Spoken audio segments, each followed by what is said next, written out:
Успешный запуск новейшей межконтинентальной баллистической ракеты «Ярс» совпал с утверждением новой военной доктрины. «Ярс», поразившая сегодня цели на Камчатском полигоне Кура, модернизированная версия «Тополя-М» у ракеты, разделяющаяся головная часть с блоками индивидуального наведения. Потому «Ярс» может атаковать сразу несколько целей. Обновленная редакция военной доктрины России абсолютно открыта. С ней каждый может ознакомиться на интернет-сайте Кремля. В документе, утвержденном сегодня президентом, четко по пунктам прописано, что Россия считает военной опасностью. Наращивание силового потенциала НАТО, приближение его военной инфраструктуры к границам Российской Федерации, в том числе путем дальнейшего расширения блока, развертывание иностранных воинских контингентов на территориях государств, сопредельных с Российской Федерацией, создание и развертывание систем стратегической противоракетной обороны, подрывающих глобальную стабильность, реализация концепции глобального удара, намерение разместить оружие в космосе. Как сообщается на сайте Совета безопасности России, новые угрозы для страны проявились в ситуации на Украине и вокруг нее, а также в событиях в Африке, Сирии, Ираке и Афганистане. Как и в прежней редакции, доктрина носит оборонительный характер. Военная сила России будет использоваться только после полного исчерпания возможностей применения всех остальных мер.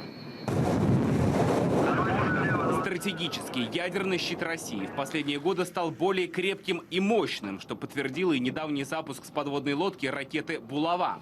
В новой редакции военной доктрины впервые прописано понятие «неядерное сдерживание». Система неядерного сдерживания – комплекс внешнеполитических, военных и военно-технических мер, направленных на предотвращение агрессии против Российской Федерации неядерными средствами. Если в 90-е годы, когда в армии произошел полномасштабный развал реальной защиты России, по большому счету оставалось только ядерное оружие, то теперь страна имеет серьезно модернизированную армию, способную выполнять поставленные задачи самыми разнообразными средствами.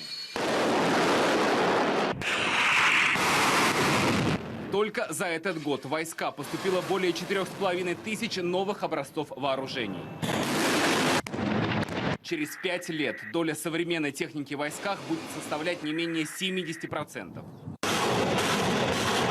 То, что российская армия сделала ощутимый рывок, показали внезапные проверки боеготовности, проведенные в этом году несколько раз.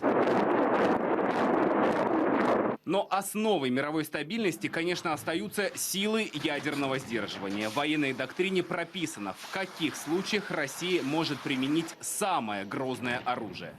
Российская Федерация оставляет за собой право применить ядерное оружие в ответ на применение против нее или ее союзников ядерного и других видов оружия массового поражения, а также в случае агрессии против Российской Федерации с применением обычного оружия, когда под угрозу поставлено само существование государства.